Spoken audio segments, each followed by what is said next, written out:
voltar cedo para os nossos lares.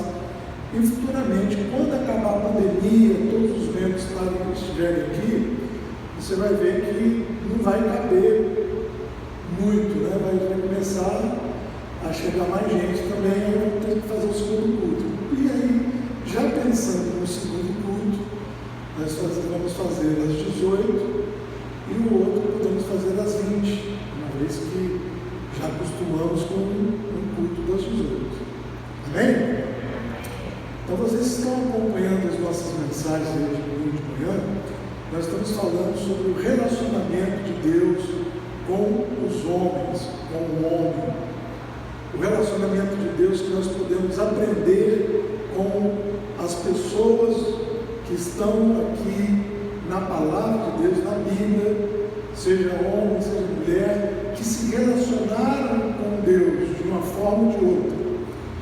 Então nós vimos desde Adão até os patriarcas, falamos também de Moisés e Josué, e depois entramos na história de José. E depois de José, nós falamos sobre os reis, sobre juízes, que aí acabou a era patriarcal, a era, vamos dizer assim, teocrática, entre aspas, vocês vão ver aqui comigo, que Deus não abre mão do controle dele de governar as nações, mesmo que tenhamos governantes, mesmo que tenhamos políticos e um sistema de governo, mas Deus nunca abriu mão e não vai abrir mão de comandar o governo das nações. Ele governa, ele é quem impõe e ele é quem tira. Nós cremos nisso, nós confiamos na palavra, conhecemos a palavra, sabemos como nosso Deus age. E na época de Juízes, que eu preguei sobre 2 juízes, e aí começa o juiz a julgar a nação e ouvir Deus. Só que o último juiz, Samuel, é interessante você ir lá na minha mensagem sobre Samuel, você vai aprender com ele que ali dá um início, o final dos juízes com ele, e dá um início aos reis, a época dos reis. Só que o que Deus planejou fazer? Para ele não perder o controle total, porque as nações que a nação de Israel queria um rei, e as outras nações já tinham os seus reis, e o primeiro rei, que eu preguei sobre Saul, qualquer dia eu posso voltar e pregar sobre ele novamente, é muito interessante, uma mensagem bem sucinta, porque ele governou pouco tempo, durante 3 anos, e foi totalmente diferente de outros reis que governaram, como Davi, 40 anos, Salomão, 40 anos. Desculpe, irmão, vocês podem se sentar. Está tudo higienizado aí, viu? Vamos ficar à vontade. Então, eu estou dando essa introdução só para você entender o cenário que Deus criou desde Adão e Eva, ou seja, Ele está no comando das nossas vidas. Ele não quer perder a tua vida, não quer perder as nossas vidas para o mundo ou para sermos liderados pelos homens, apesar de sermos submissos aos homens. Mas liderança espiritual, jamais. É com Deus. Você tem um pastor, as igrejas têm um pastor, mas o nosso general dos exércitos, o Senhor dos senhores é quem governa sobre nossas vidas. Eu não posso fazer o papel de Deus, nenhum pastor, nenhum líder religioso neste mundo. E para Deus não perder o controle, ele começa a chamar, aprovou o reinado, tudo bem, vocês querem? Vão ter segundo. Foi péssimo, perdeu o reinado, perdeu o trono. Deus levanta Davi, fala com quem? com Samuel. Então agora dá-se início um governo não duplo, mas com ações diferentes das anteriores, ou seja, Deus usa um profeta e permite que o rei governe a nação.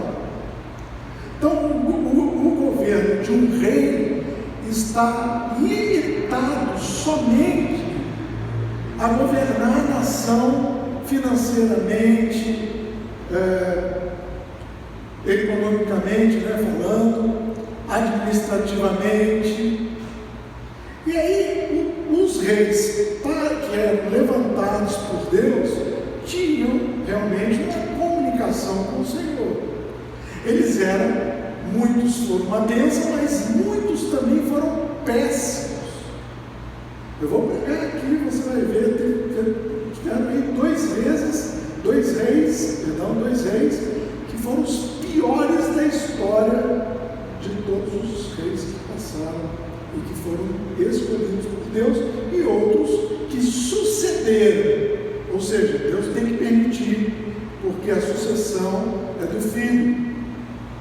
Então, vamos lá, eu não vou entrar propriamente dito na história de Davi, e pegando desde o início, porque eu tenho que colocar em partes. Davi foi o rei, o maior rei, o melhor rei que teve na história de todos os reinados. Porém, eu me converti, e desde a minha conversão eu tenho uma certa dificuldade de entender o reinado de Davi. Eu vou explicar o porquê. Não que eu não conheço a história, conheço a Bíblia, conheço o porquê que Deus chamou, o porquê que Deus escolheu Davi, um homem segundo o coração dele. Mas o que eu nunca entendi e ainda continuo sem entender, eu ainda não tive uma resposta clara de Deus, objetiva de Deus a respeito disso, é porque Saul, o primeiro rei, que tinha tudo para dar certo, um homem forte, guerreiro, um homem que teve experiência com o Espírito Santo 2 vezes, um homem que profetizou no meio dos profetas. Ele, está certo que ele não devia ter sacrificado quando Samuel, que era o sacerdote, ele era juiz e era profeta. Então Samuel foi o único que tinha aí, diante dele, o poder dos 3 poderes: executivo, legislativo e judiciário. Juiz, profeta e sacerdote. Então ele executava e ele também cumpria com as leis do Senhor. Pois bem, qual é a minha dúvida? É que Davi, se você for ver a história toda dele, que vamos ver durante as manhãs, os domingos pela manhã, ele foi um rei muito bom, foi o melhor reinado, sem dúvida. Tanto é que ele, todas as batalhas ele venceu. E quando Salomão assumiu o reinado de Davi, Salomão teve descanso, diz a Bíblia, durante todo o reinado dele de 40 anos. Ele não teve que guerrear nada. Ele simplesmente foi o mais rico, o rei mais rico, o rei mais sábio, o rei mais próspero. E tudo no reinado de Salomão deu certo. No finalzinho da vida dele, eu não vou pegar Salomão agora, não deu porque ele pisou na bola, como diz o ditado. Mas Davi, a minha dificuldade, eu amo a história de Davi, é um exemplo para nós. Mas Davi pecou muito nisso. O que é pecar muito? Ele cometeu pecados que, na época, até pela Torá, ele deveria ser apedrejado. Ele cometeu crime hediondo, ou seja, o primeiro, adultério, que naquela época já era considerado pecado para apedrejamento. Depois ele mata o marido de Betseba, manda matar. Por que ele mata? Porque ele põe na frente lá da batalha. Ele manda uma carta pelas mãos de Urias, selada para entregar para Joabe, seu comandante, que estava guerreando. Então veja bem, quebra-cabeça a vida de Davi. É uma história muito linda, mas também complicada, porque ele não foi um bom pai. Eu preguei isso domingo à noite aqui, lá fora. Ele foi um péssimo pai, ele teve 20 filhos, perdeu 4 filhos, morreram. Um deles foi assassinado por Absalão, Aminon. Então, nós vemos o seguinte, que a vida de Davi foi muito conturbada no início. E aí, por esses pecados, e também por várias pessoas no início da minha conversão, até hoje eu ouço isso, infelizmente, pessoas pegando o exemplo de Davi para justificar o seu pecado. E eu tenho dificuldade com isso. Eu tenho dificuldade da pessoa pegar o exemplo da Bíblia, por exemplo, pegar o exemplo de Sansão e dizer, fraqueza, né? O que eu vou fazer? A carne é fraca. Então eu tenho dificuldades para entender aqui Deus chamando Davi segundo o coração dele, Deus permitindo que ele continuasse no governo durante 40 anos, nesses 7 anos que ele governou, que não foi em Israel, que foi em Hebron, depois que o povo vai e leva ele, depois que Saul morreu, depois que Saul se suicidou junto com seu filho, Jonatas era amigo de Davi, né? Davi tinha um apreço muito grande por Jonatas, então tem muita coisa na história de Davi, vocês estão vendo? Se você for ler mesmo, ver, estudar, você vai... Então, eu tenho dificuldade pelo fato das pessoas usarem a vida de Davi, o exemplo dos pecados cometidos por Davi, e por ter sido perdoado por Deus. Ora, se Deus perdoa um rei que adultera, apesar de ter, olha o entendimento humano aqui, apesar de ter um harém, centenas, eu sei, Salomão que teve, né, 1000 mulheres, 70 concubinas e 300 mulheres, mas Davi tinha centenas de mulheres ao seu dispor. Ao meu entender, eu quero crer que devia ter mulheres muito mais bonitas do que Betseba, gente. Quero crer sim, porque ele era um rei, ele mandava passar as mulheres, as princesas, e aí ele escolhia e quem ia ser, né? Sua menina, quem ia ser sua mulher. Aliás, a sua primeira mulher foi Mical, depois foi tomada dele, é outra história, tá vendo? Eu estou pincelando aqui para entrar na mensagem propriamente dita que eu quero pregar sobre o Salmo 51, que é onde eu vejo a única resposta da continuidade do reinado de Davi.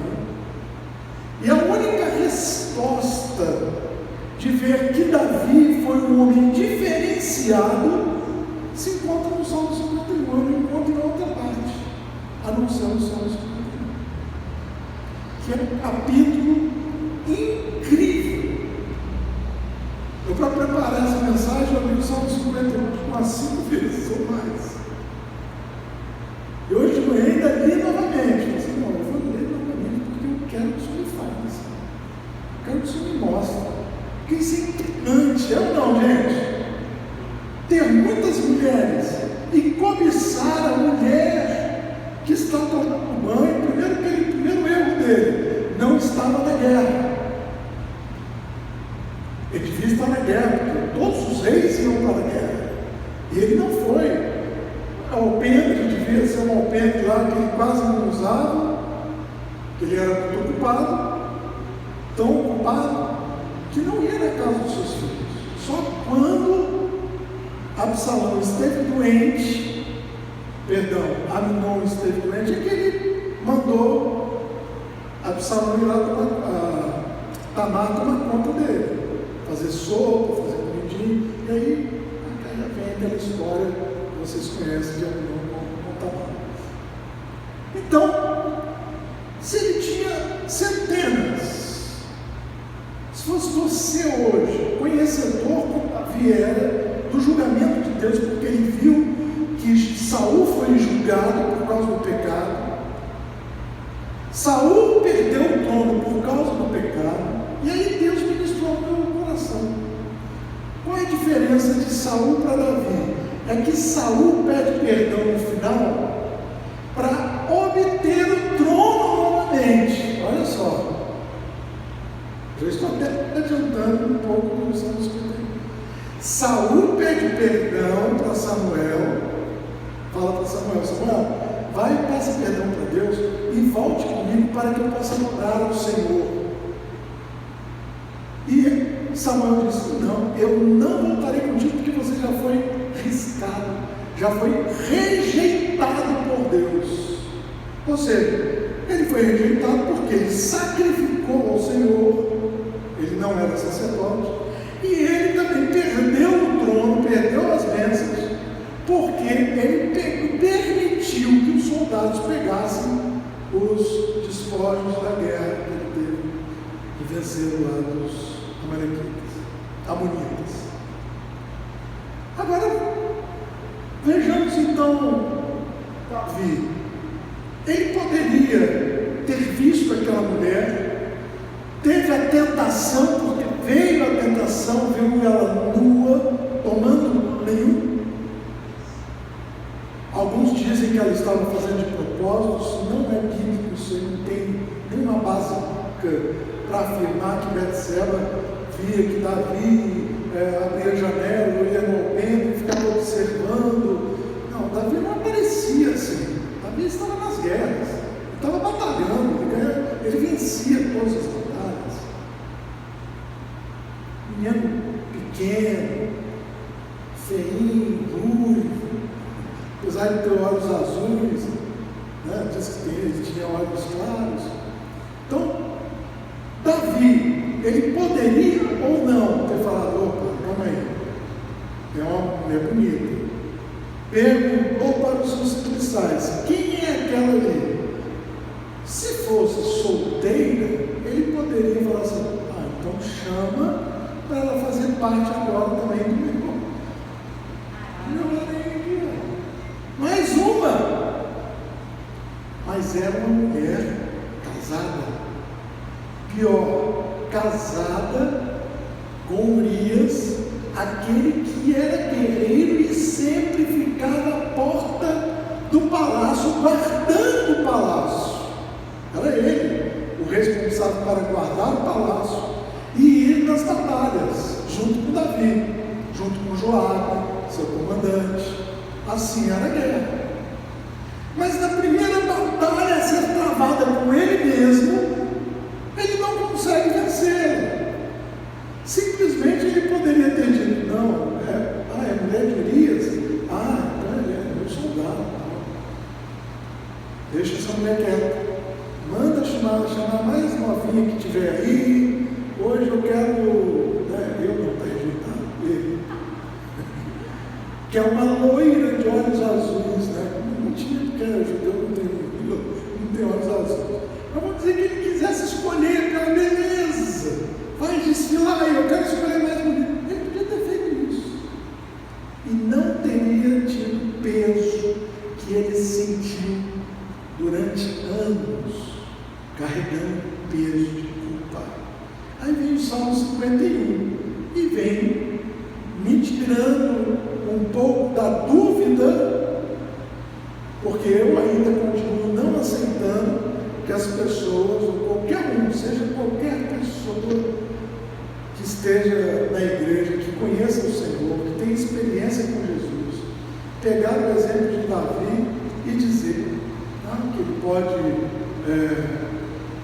largar a mulher que está casada. Vocês sabem que tem muitas pessoas que já fizeram isso e continuam fazendo. Largam a esposa, adulteram e casam com aquela que adulterou. Ou seja, formam um novo casamento, sendo que a Bíblia é totalmente contrária para aqueles que conhecem a Bíblia.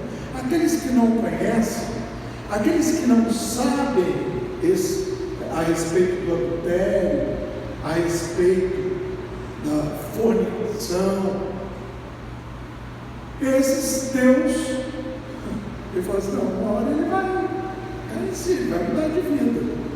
Sei lá, quando não é 20, chega na igreja, às vezes com a vida destroçada, com a vida acabada. Mas Deus conserta a vida da pessoa, porque ela não conhecia. Mas mesmo depois do adultério, Deus perdoa Davi. E aí as pessoas utilizam isso aí. Se perdoou Davi, que era um rei, vai perdoar aquele fulano ali, que é um líder, que é uma pessoa também, tadinho, caiu em tentação, a mulher ficou lá se exibindo e ele não suportou. Não é assim que funciona com Deus. Não é assim. Mas aí no Salmo 51, para não passar muito do tempo, eu não vou ler o capítulo todo. Eu vou pegar alguns versículos e vou dizer aqui onde estão os segredos de Davi por ter recuperado a sua comunhão com Deus, recuperado o Espírito Santo na sua vida e recuperado também a alegria da salvação. Até isso ele tinha perdido. Ele não se sentia salvo mais. Agora já acabou. Não tem mais a salvação. O Espírito Santo já se retirou. Então, e acabou. Davi estava em sequidão nos ossos. Então tem muitos salmos escritos por Davi, porque não foram todos escritos por ele. Moisés escreveu, Salomão escreveu, Asaf escreveu, Corá escreveu e muitos outros anônimos.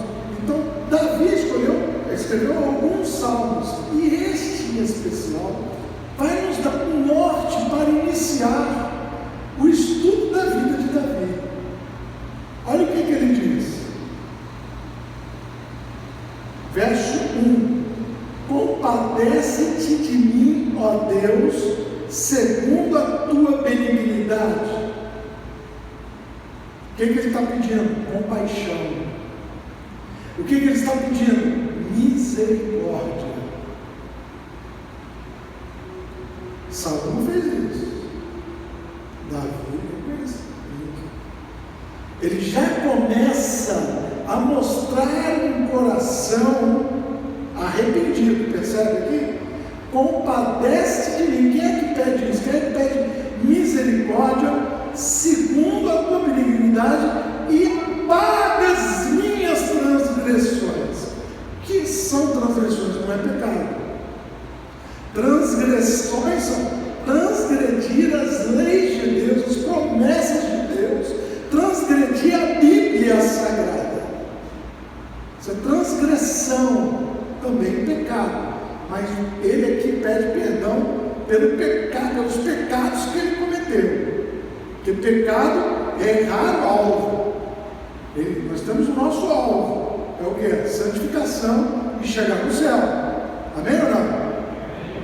Temos que estar nos preparando para chegar no céu, que é lá a nossa morada definitiva. E aí, ele já começa, segundo a tua benignidade, Senhor, o Senhor é benigno. Então, apaga as minhas transgressões, segundo a multidão das tuas misericórdias. A Bíblia não diz que as misericórdias do Senhor renovam-se a cada manhã, e elas são infinitas. São desde que a pessoa, primeiramente, se arrependa. Então houve no coração, aí eu comecei a entender, não hoje, estudando, que o coração de Davi era segundo o coração de Deus, porque ele tinha um coração que se arrependia, um coração que não deixou o pecado ficar marcado em sua vida para o resto dela, que restava da vida de Davi e do seu reinado. Ele não queria mais carregar o pecado, porque o pecado prende, o pecado aprisiona, o pecado separa de Deus, o pecado impede que o homem tenha relacionamento com Deus. É impossível, se você chegar na rua agora, pegar uma pessoa ali, qualquer que esteja passando na passarela, ou ali na rua, perguntar para ela: você conhece Jesus? Não. Conhece a Bíblia? Também não gosto. Você sabe o que é pecado? Não pego. Eu erro. Então essa é a concepção. Erra, não faz aquilo que é correto, moralmente falando, mas pecado, a pessoa não sabe o que é pecado, muito menos aceita a hipótese de ir para o inferno. Por isso ela continua vivendo no pecado. Porque o dia em que ela tem um encontro com Jesus, ela tem um confronto aqui, começa realmente Davi, e dizem os estudiosos, quando a gente não sabe quem é, a gente fala dos estudiosos, né?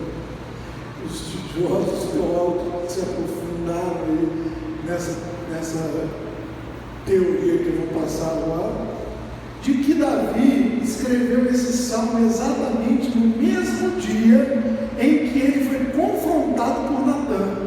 Então preste atenção numa coisa: Samuel morre, profeta de Deus, ainda Davi vivo, ungiu Davi rei, mas não o vê assumindo o reino, morre.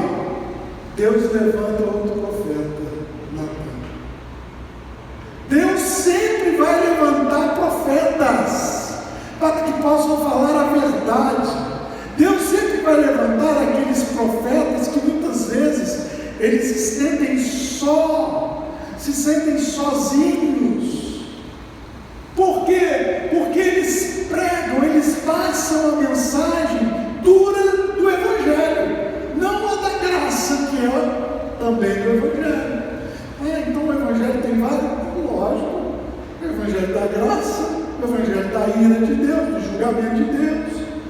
Lógico, a Bíblia é completa, ou eu vou rasgar algumas páginas. Então ele começa já a falar: eu transgredi as leis, transgredi o que o Senhor colocou, né, na palavra. Aí a Torá eu transgredi. Ele era para ter sido apedrejado, mas não foi. Ele foi de socorro ao Senhor. Ele não foi a Natã, porque ele já tinha ouvido de Natã a respeito do pecado dele. E aí vocês conhecem a história, né?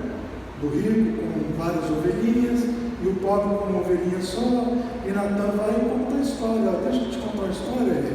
Ele não vai apontando o dedo, porque tem uns profetas que ficam apontando o dedo. Eis que te digo. Se alguém fizer isso aqui para você, segura o dedinho e fala: abaixa, né? Abaixa aí. Você só vai apontar depois do que você falar. Natã só pôde apontar o dedo para Davi depois que ele contou a historinha. Ele só tinha esse rico, tinha muitas ovelhas, mas ele recebeu um visitante inesperado, e ele queria fazer um banquete, queria dar um alimento. O que ele faz? Ele pega a ovelhinha do pobre. Ele pegou, e aquela ovelhinha era muito estimada, era a única que tinha para o alimento daquela família. E o que aí Davi se ira, Davi: não, que isso? Que isso? Não pode, no meu reinado, de forma alguma. Este aí, olha só, tem que pagar 4 vezes mais, ou seja, dar 4 ovelhas para o pobre e ser morto. Olha só a sentença do rei. Aí assim. Ele pega e riste, levanta o dedo e aponta para Davi. Este é você, Davi. Imagina isso. Este é você, Davi. Aí vem como um filme, tudo aquilo que ele fez. E logicamente, Davi muito inteligente, ele tenta por 4 vezes, né? Você sabe disso. Qual é a primeira tentativa dele? Para apagar o pecado, para ninguém saber. Por quê? Se ele tinha já coabitado com a mulher, Betseba, e ela mandou dizer ao rei que ela estava grávida, o que ele faz? O negócio agora, no reinado, aí todo mundo vai ficar sabendo, eu tenho que abafar isso, senão já era, acabou o reinado. Acabou a vida dele. O que ele faz, a primeira tentativa dele, vocês lembram? Ele chama Urias da guerra. Ele estava lá na guerra. Você ele precisa tirar umas férias, ele está muito cansado. Está sobrecarregado. Tira uma férias, Urias, mandou o recado para o Joabe, manda Urias vir. E era estranho isso, porque não se chamava. Não acontecia. Joabe estranhou logo de cara isso. Joabe também não era fácil. O que acontece? Manda para Urias, vem aqui, meu filho. Vai lá, você precisa de umas férias. Vai lá para sua casa. Vai lá dormir com sua esposa, porque olha quanto tempo você está afastado. Ela está com saudade de você, tadinho. Vai lá e dorme. O que ele queria fazer? Ele, quando estava com ela, nasceu o filho de quem é? Não tem DNA. Safado, né? Safado que eu digo assim, safou-se. Safou-se. Não deu certo. A segunda tentativa, porque ele não foi. Ele falou, não, todo mundo guerreando lá. Eu não vou guerrear. Aí ele falou, não, tudo bem. Aí passa o tempo e na hora que ele vê, o Urias está lá de novo deitado. E meu Deus, e agora o que eu faço? Está acabando a guerra, daqui a pouco todo mundo volta. E ele vai ter que voltar para casa, e aí passou-se o tempo, já era, né? O que ele faz? Urias, entra aí, vamos tomar um vinhozinho junto comigo? Vem aqui, vamos matar um cordeiro, vamos comer um cordeirinho assado, senta aqui na mesa, Urias, e vamos comer. E taca-lhe no ombro. Taca-lhe no ombro que ele sai cambaleando. Saiu cambaleando e ele falou assim, vai para casa, Urias. Vai lá, vai namorar, meu filho. E ele bêbado, não, vou ficar aqui. E ficou lá plantado. Davi foi ficando numa perda e falou assim, bom, agora não tem, o que eu faço agora? Terceira tentativa, quarta tentativa. Aliás, terceiro, ele pega, manda um bilhete escrito por ele mesmo, selado, na mão de Urias, e fala assim, vai lá e entrega para Joabe. Estava escrito, coloca Urias na frente da batalha e não coloque ninguém para protegê-lo. Joabe manjou logo. Né?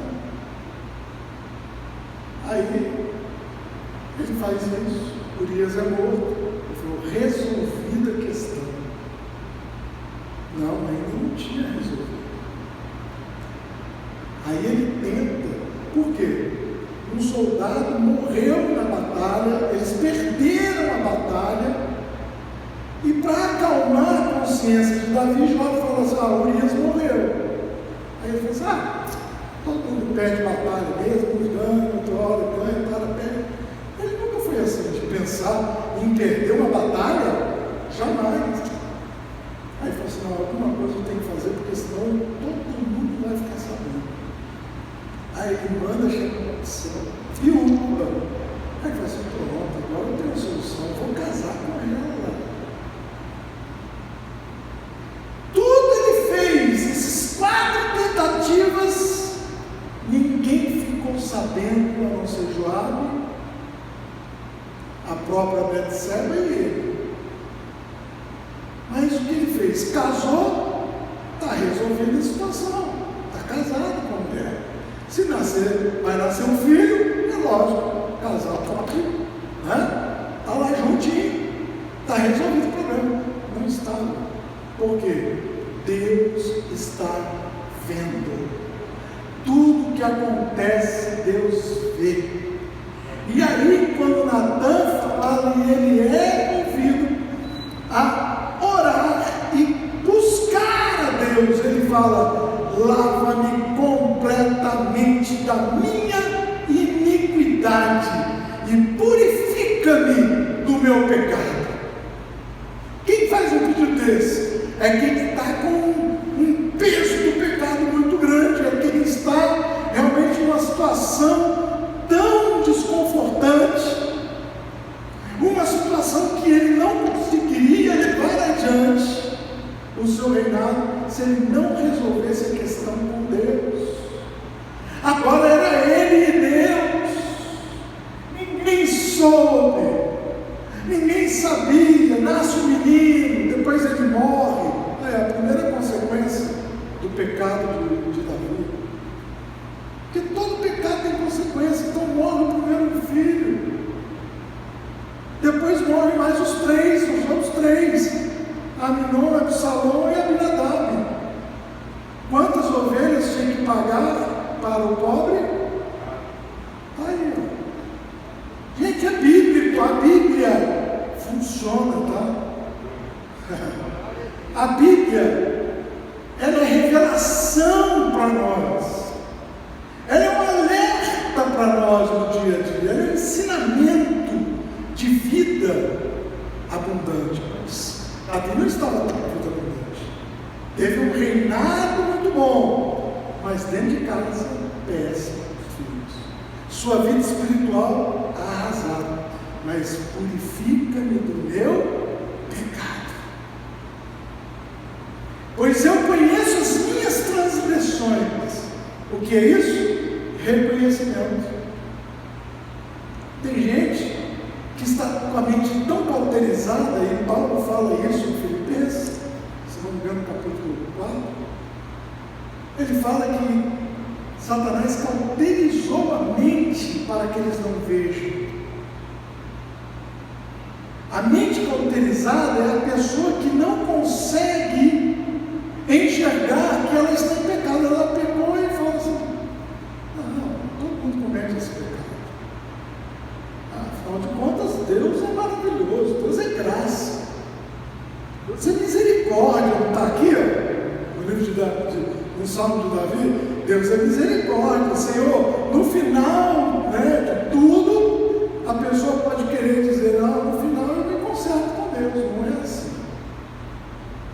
Pois eu conheço as minhas transgressões, o meu pecado está sempre diante de mim. O que é isso? Reconhecer o pecado. Reconhecimento. Eu sou. A pessoa tem que ir em primeiro lugar para restaurar sua comunicação com Deus, para restaurar a vida espiritual. E quantas pessoas estão dentro das igrejas? Todas as igrejas, não tem nenhuma que fique livre disso. Pessoas que estão dentro das igrejas e continuando a viver uma vida de mentira, uma vida de pecado. Não reconhecem, não olham que o pecado está diante dela, não vê o pecado. Assim, não, isso é só um pecadinho, isso é um detalhezinho, um detalhe que Deus não vai levar em conta, pois Deus leva tudo em conta da nossa vida quando se trata da palavra dele, quando se trata de se relacionar com ele. Deixa eu ver o horário aqui para não perder aqui, 11h28 já. Meu Deus, não vai dar tempo de terminar tudo, mas não tem problema. Domingo que vem, de manhã, estamos aqui de novo para aprender com Davi. Olha só, primeiro ele reconhece o seu pecado. Segundo, ele sabe para quem ele tem que pedir perdão. É lógico que ele pecou Betseba, ele não devia ter chamado a mulher casada, era um pecado capital, não podia. Ele comete um pecado contra Betseba, comete um pecado contra Urias, comete um pecado contra aqueles soldados que morreram lá. Que morreram. Por que morreram? Porque ele não estava na guerra, gente. Nem Urias, ele mandou chamar Urias. Os homens que morreram lá, a família dele pecou contra a família dele, contra os filhos. Olha a vida mentirosa, de engano. Pecou contra a nação, porque ele era o rei de Israel.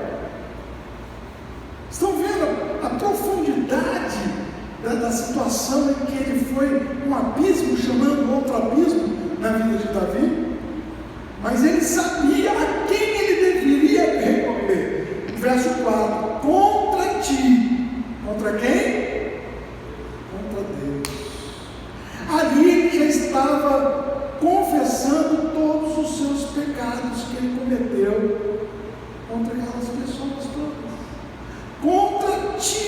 Contra ti somente pequei e fiz o que é mal diante dos teus olhos, de sorte que és justificado em falares e inculpável em julgares. E aí, em terceiro lugar, e aí vamos terminar aqui essa parte, depois damos continuidade. Primeiro, ele reconhece o pecado. Segundo, ele sabe a quem recorrer para pedir perdão. Senhor, eu pequei contra ti. O meu pecado está diante de mim, reconhecimento, e eu pequei contra ti, arrependimento. Se não houver reconhecimento e arrependimento, não há perdão.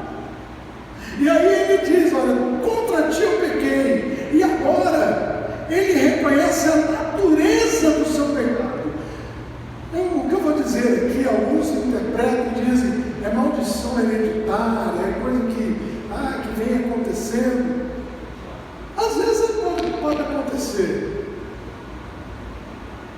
mas não é tudo na vida que é porque o pai pecou, o fulano lá pecou, o tio pecou, e o pecado do bisavô passou para o avô, para o pai, para o filho. Não é assim. Então, ele vem no capítulo, verso 5, e aqui depois vamos orar, vamos ofertar ao Senhor.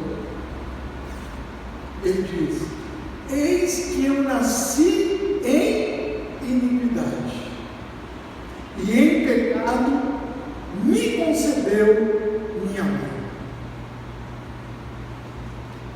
O que ele está reconhecendo? A natureza do seu pecado.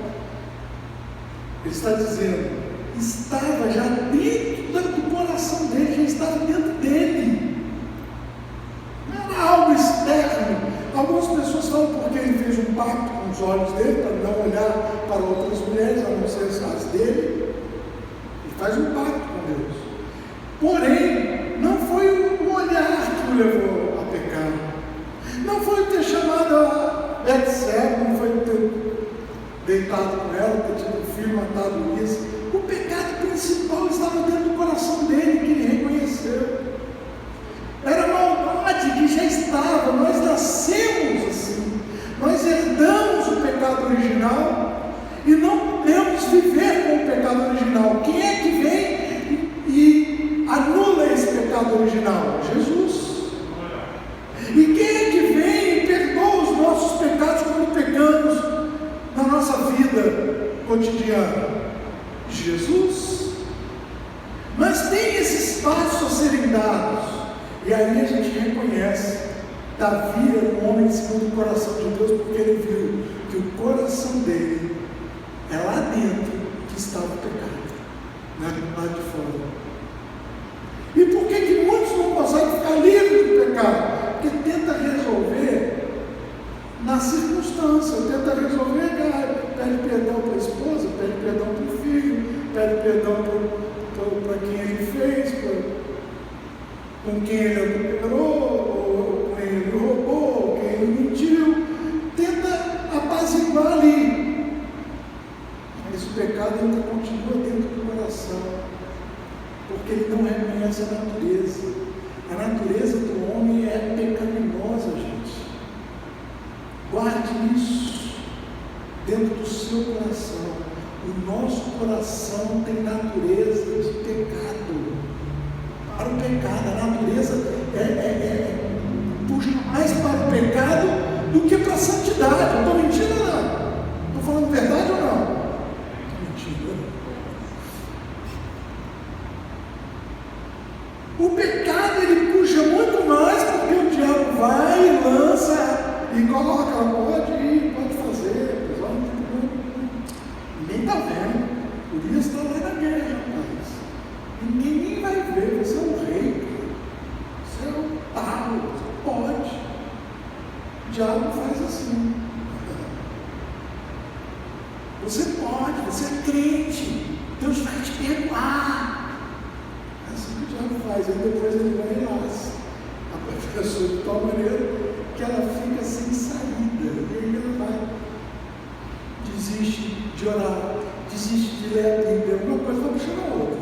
Aí daqui a pouco ela já não está indo mais na igreja, dá uma desculpa esfarrapada, me perdoe pela palavra, mas tem crentes que saem da igreja com cada desculpa.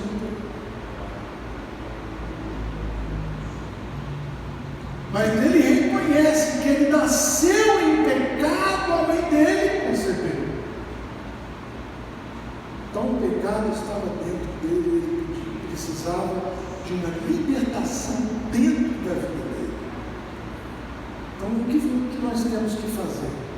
Os 3 primeiros pontos estão aqui, os outros nós vamos continuar.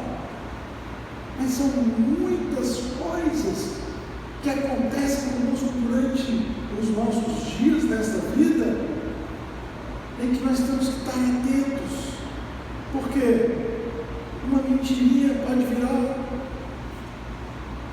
um abismão, que a pessoa depois ela vai ter que contar outra para tampar aquela mentirinha, depois conta mais outra, e assim vai. E assim que vai a vida de Davi. 4 tentativas para esconder. Quantas pessoas estão fugindo de Deus? Saul fugiu de Deus, mas Davi não. Davi aceitou o confronto de Natã. Olha o ensinamento. Davi aceitou o confronto de Natã. Olha aí, ó. O pecado está aí em você, rei. É você o pecador. Aceitou. Tem gente que quando vai confrontar, já sai da igreja. Esse pastor aí confrontou o meu pecado.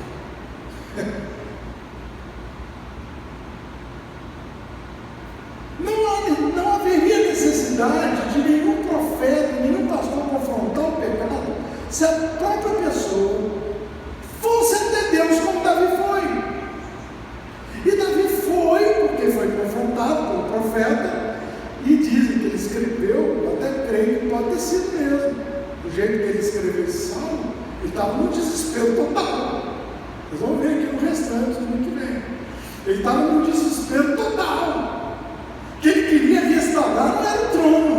O que ele queria restaurar não era a riqueza do trono local e nós estávamos preocupados mais com as guerras. Não, ele perde o interesse por tudo isso. Agora o interesse dele passa a ser o quê?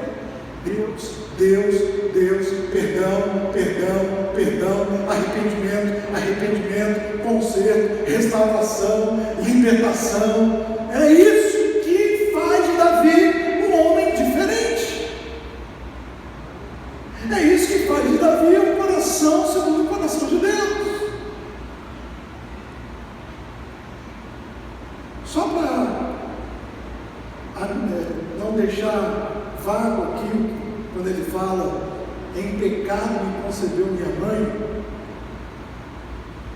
isso aqui não encontrei em nenhuma enciclopédia, mas pelas características físicas de Davi, algumas pessoas acham, isso é achando, gente, que Davi era um filho bastardo, ou seja, um filho de uma moabita, entendeu? Olha só, que Davi, filho de Jessé, que era um filho que não sentava na mesa, um filho que cuidava das ovelhas matadas, tudo isso depois eu vou pregar para vocês. A história de Davi, assim, como é linda, como é incrível. Mas Davi, alguns falam que aqui quando ele fala em pecado não concebeu minha mãe, é porque não era o filho da mesma mãe dos seus irmãos. Por quê? Porque ele tinha 7 irmãos. Os 7 eram legítimos, da mesma mulher, o de Jessé. Não fala o nome da mãe aqui. E aí podemos sim ver pelas características físicas, porque o judeu, ele normalmente era moreno, a pele também morena, não negro, mas uma pele mais escura, não era branco, o sol escaldante também, né, no deserto. Ele não era ruivo, e muito menos olhos claros, ele não aguentava olhar para o sol. E Davi era baixinho, franzino. Então ele era aquele filho, sabe? Deixado de lado. Esse é apenas um detalhe que eu estou trazendo como conhecimento, mas não que seja verdade. Isso aqui teria que aprofundar mais, eu vou pesquisar mais para descobrir se realmente foi filho de uma traição de Jessé com um moabita, que lá em Moab tinha outras mulheres, e Jessé pegou uma mulher lá e teve Davi. Vamos ficar de pé, vamos orar. E vamos pedir ao Senhor que nesses ensinamentos que Davi nos ensina aqui, que nos traz através do Salmo 51, pedindo perdão, reconhecendo as transgressões, reconhecendo o pecado estava diante dele, aí ele se arrepende, pede perdão, Senhor, apaga minhas transgressões, Senhor, eu pequei contra ti. Então, quer dizer, ele pede perdão diretamente para Deus. Ele diz, Senhor, eu nasci em iniquidade. Ele reconhece a natureza que estava dentro dele e ele precisava de uma libertação. Tudo isso faz parte da nossa história. Não é muito diferente. A única diferença é que nós não somos reis. Mas somos servos, somos filhos do Senhor, como Davi. E eu creio que Davi foi salvo. Você vai ver aqui. Eu creio. Nós nem podemos dizer se Saul não foi salvo, porque quem julga é Deus, né? Até porque no final ele pediu perdão, ele se arrepende. Logicamente, com a visão do reino, Davi pede perdão com a visão em si, nele mesmo. A sua família depende de você estar bem com Deus. Cada um de nós aqui, nossa igreja, a nossa nação, depende de estarmos em primeiro lugar bem com Deus, em segundo lugar, de bem com os homens. Que a palavra de Deus diz, o que depender de vós, tende paz com todos os homens. Amém? Então vamos fechar os nossos olhos, vamos orar, vamos agradecer a Deus por esta manhã. Pai querido, nós te agradecemos, nós te louvamos por esta manhã, Senhor, na tua presença. Te agradecemos aqui pelo Salmo 51, escrito por Davi, num momento, Senhor, de arrependimento, de conserto, no momento de reconhecer o seu pecado diante de ti, Senhor, no momento em que ele ia voltar a ter comunhão contigo. Ele naquele momento não estava interessado no trono, mas ele estava interessado em restaurar a vida dele espiritual.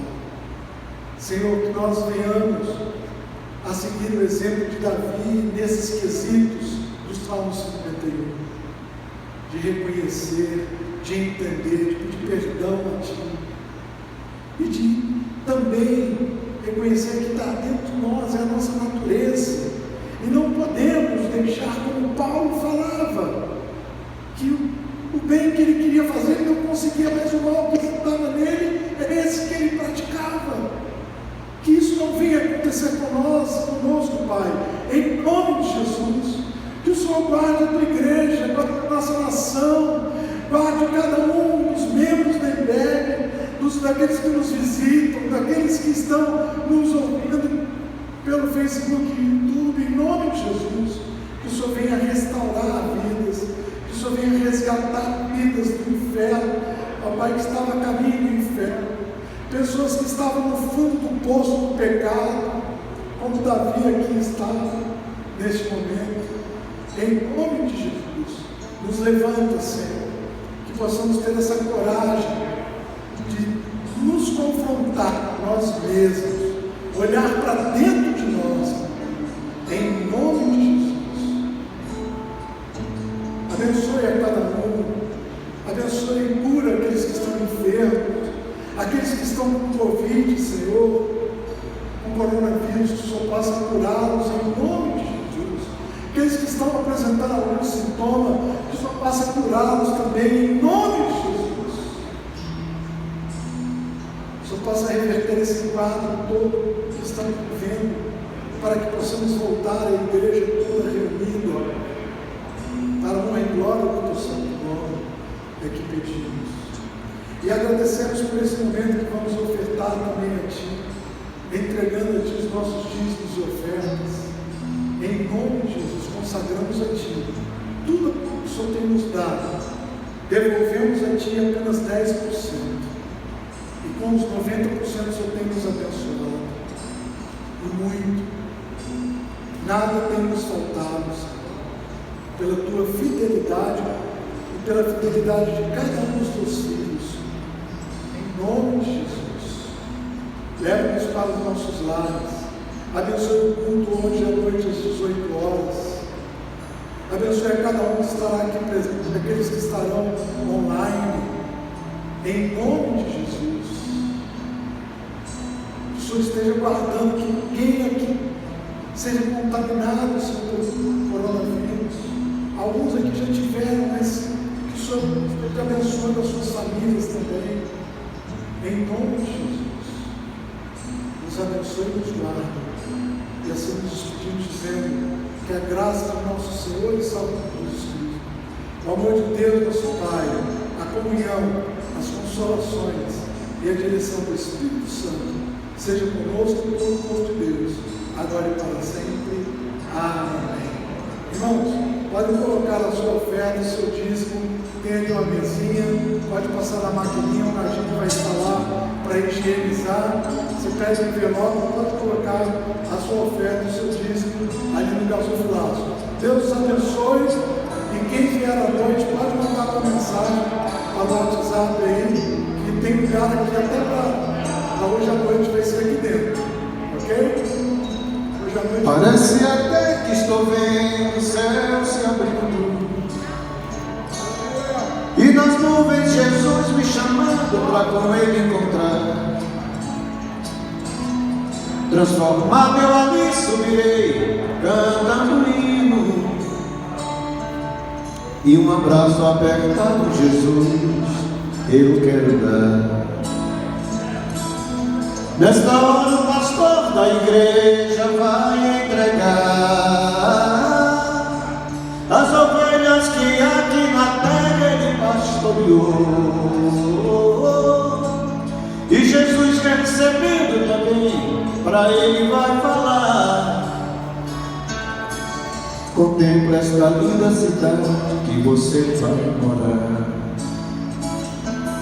É bonita, é bonita a cidade que Jesus preparou, ela é bonita, e é lá que eu vou morar. O pecador não acredita. A cidade que Jesus preparou, ela é bonita, é bonita.